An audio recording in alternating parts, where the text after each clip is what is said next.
Good morning, good morning, good morning, everybody. Happy Wednesday. I hope everybody's been having a good week.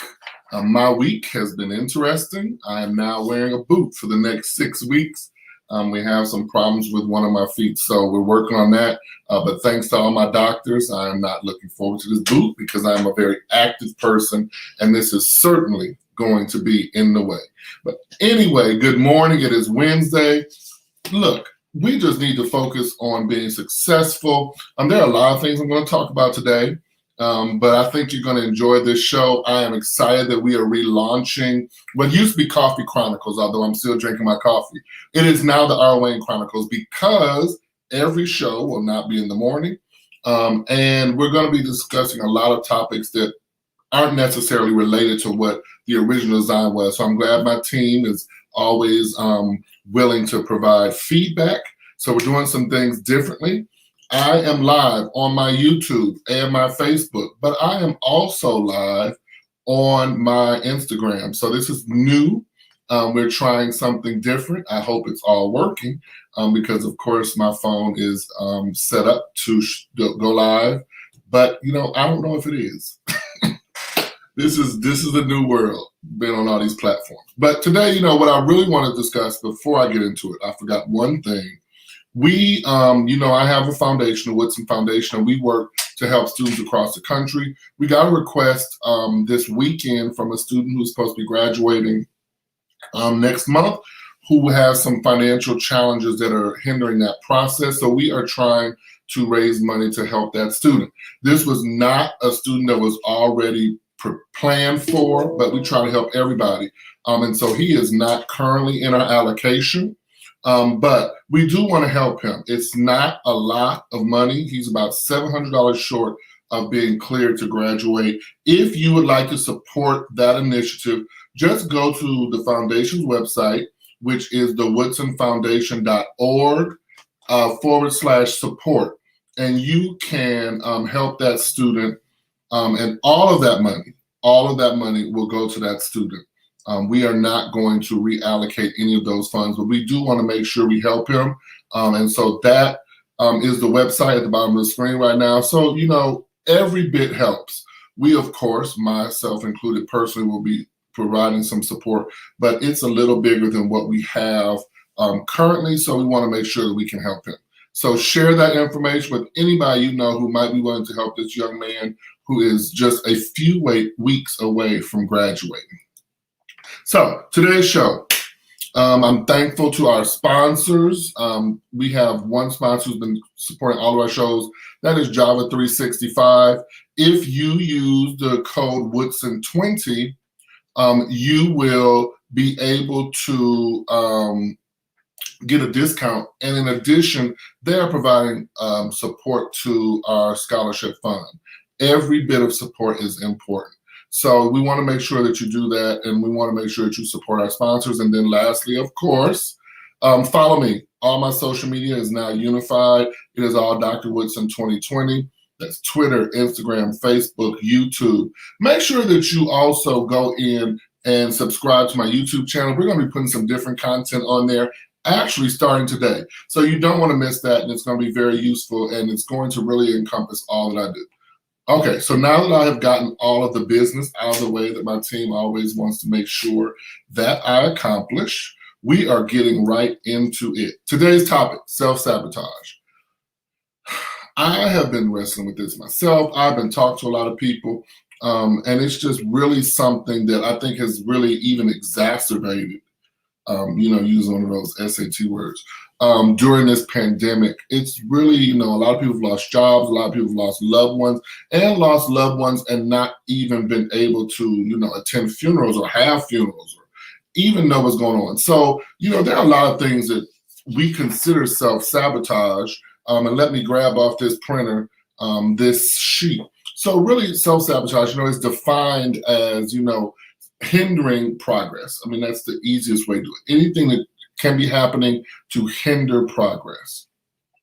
When we think about it, a lot of times we are thinking about just professional things, but today I'm not even really going to focus on that so much, but I'm going to focus on some of the things that we do that are hindering, what we're wanting to do. That is self-sabotage. Some I have even been guilty of myself, and some I've talked to people about over the last few weeks. So the first one, allowing fear to take over. If you believe in a higher power, and you know that you've been given a vision and there are things that you've been accomplished, a lot of times it can seem very, very, very overwhelming. And so what do? We allow fear to take over. We will even psych ourselves out of doing it. And I have found that so interesting that people will talk themselves out of doing the very thing they know they're supposed to be doing. That is not healthy. I am an advocate for mental health services. I'm an advocate for getting help. And so sometimes what's happening, we need some assistance with. And if that's the case, reach out, get a therapist, and allow them to really provide some help for you. But sometimes it's just us. There are a lot of reasons that we can talk ourselves out of doing something.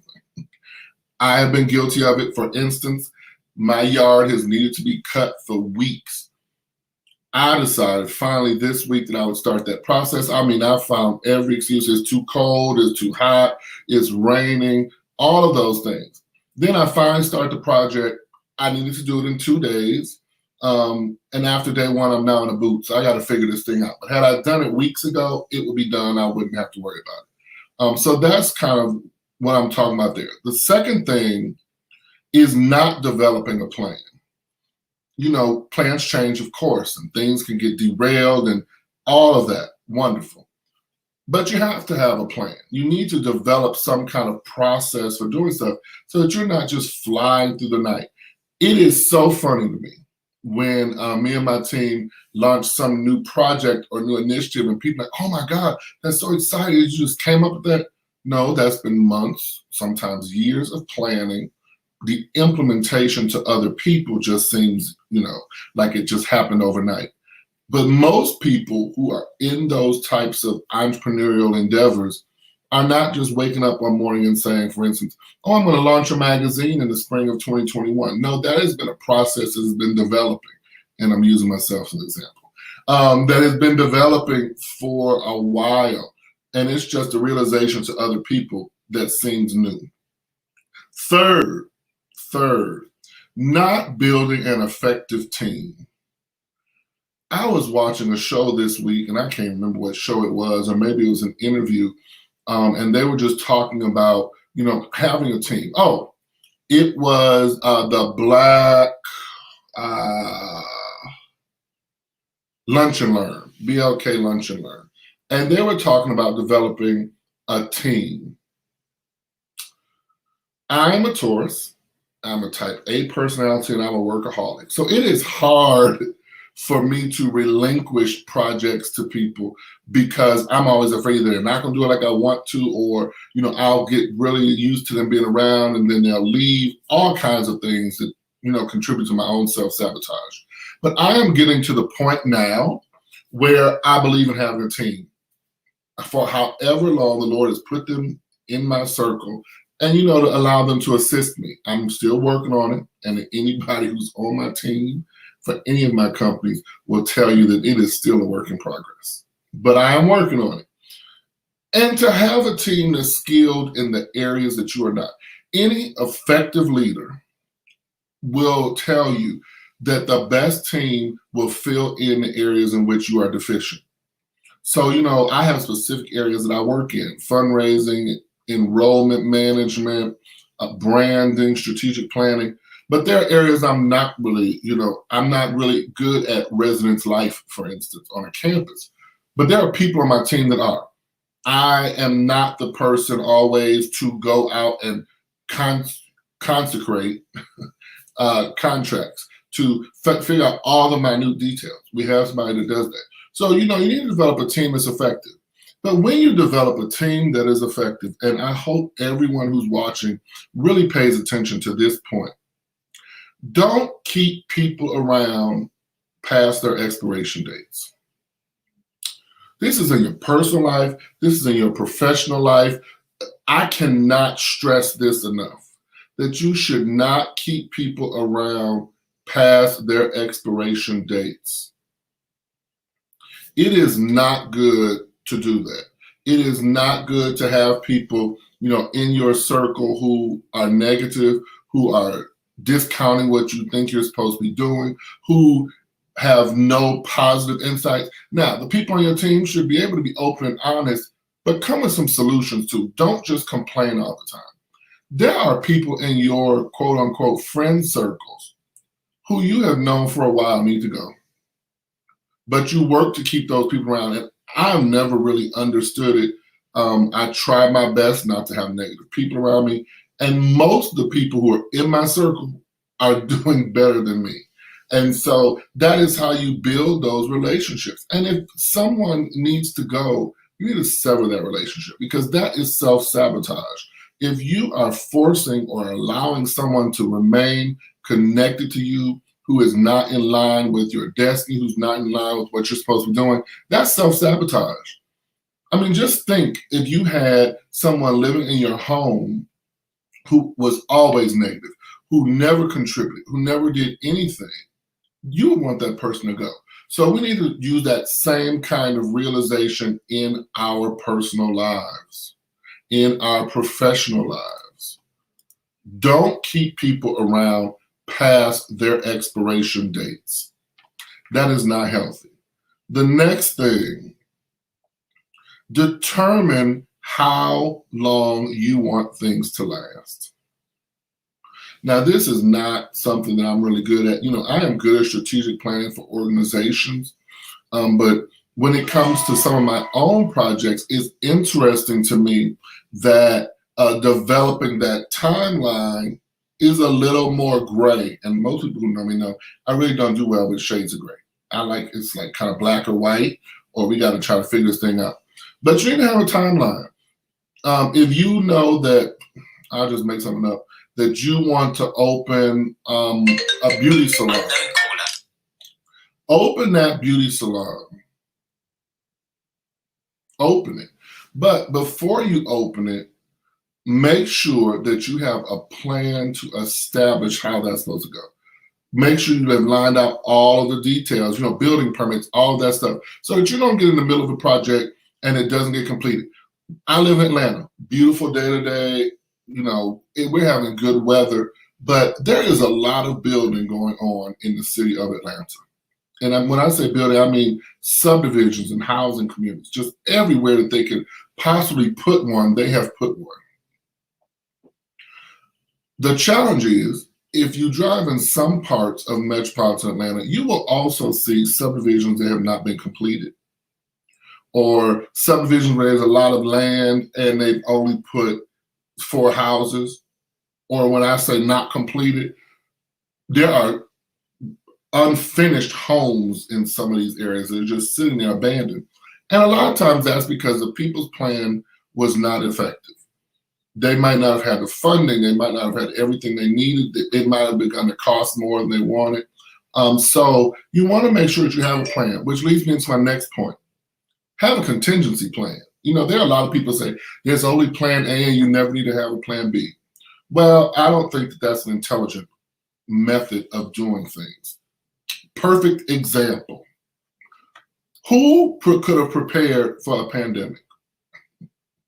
If you had a plan for your business in January of 2020, that will go from January to December, wonderful. Well, in March, when the country started closing up, I'm sure that was not in your plan of action. And that's why I'm saying have a contingency plan, have an alternate. I work in higher ed, and when I'm on a campus, there are a lot of things that come up. Even with this pandemic, if I just want to discuss that, colleges and universities had to develop a plan B that would allow them to still function when they're closing their campuses to students, and then beginning to faculty, staff, and students. They had to have a plan B. You should have a plan B too. What if something you want to do doesn't work out? You still have bills to pay and all of these things you have to accomplish, but you don't have the plan and organization to get those things done. And that's important. Make sure that you have a plan. The third thing, take some time for yourself. I think the biggest thing that I have learned about. Thank you, Pastor Deidre. Yes, Plan B. Um, the thing that I have learned the most during this pandemic is to take some time for me. One of the major ways that we self-sabotage is to not plan in time for ourselves. Now, like I said, as a Taurus and as a workaholic type A personality, that's not something that I have done throughout my professional life. And there have been repercussions to my health. There have been repercussions to relationships, friendships, because I was so focused on working. But you have to take time for yourself. I just was talking to someone that I'm consulting with the other day, and I said, at the end of the day, the work is still going to be there when you come back. I have never heard of a salary job that doesn't have, some built-in vacation time, that has some built-in personal time. I know we all want to work and we want to get things accomplished, and it always seems like there's going to be a lot of work there. Some people are afraid that if they take that time, they'll get fired or they'll realize they don't need them. All of these things that mentally are self-sabotaging us in our minds are not healthy. Take some time. I know people who take spa days every weekend. Like, I have a friend, and every Saturday her family knows that from 9 to 11 she's going to go to the spa. That's just built into her self-care. Yes, self-care is definitely vital. That's built in, and everyone knows. I'm in Atlanta. This must be like the brunch capital of the world. Every weekend, if I get on my Facebook on Saturday and Sunday, it's all these people talking about brunch. We have 2 individuals who are restaurateurs here who are about to open a brunch restaurant. Like, brunch is big here. But that time with your family and friends is critical. Even in the pandemic, I know we are all Zoomed and social media and electronic meetings all out. But find some time to spend with your loved ones. Even if you have to wear a mask. And I have been very pleased that I've noticed recently that a lot of families are starting to get back together, and then some of them are still wearing masks and that. Okay, do what you need to do, but that is part of self-care too. Connecting with people is part of self-care. I have made a conscious decision in these last few weeks to really reach out to people that I care about. It might be in my instant messenger, it might be a text or phone calls or whatever, but to really let those people know they're on my minds and that I care about them, because that is part of my self-care. Being connected to people helps me. And I know when I start disconnecting that I am really going to a place that is not healthy. And so that's what I do. So make sure you take that time. If it's a manicure, some people I know just go take walks in the park. I have also started 1 or 2 weekends a month just disconnecting from work altogether. When you're an entrepreneur, that is hard. And I tell people all the time, everybody wants to be an entrepreneur, but a lot of people don't want to really do the work. The difference is, if we're not working, we don't make money. It's not like I go to a job, I get a salary every 2 weeks or every 4 weeks, a check comes, I have some stability. When you own the companies, the people who work for you are relying on you to provide that service. And that can be very stressful. But everyone knows now there are like 1 or 2 weekends a month. I don't check my group meet. I put an away message on my email. If you call my work numbers, the office or the cell, you won't get me. You'll get a message. Because that is part of my new self-care plan for 2021. And note that I said 2021, and at my age, I should have done this much sooner. But I have learned that when I get back to the office on that Monday, the work will still be there.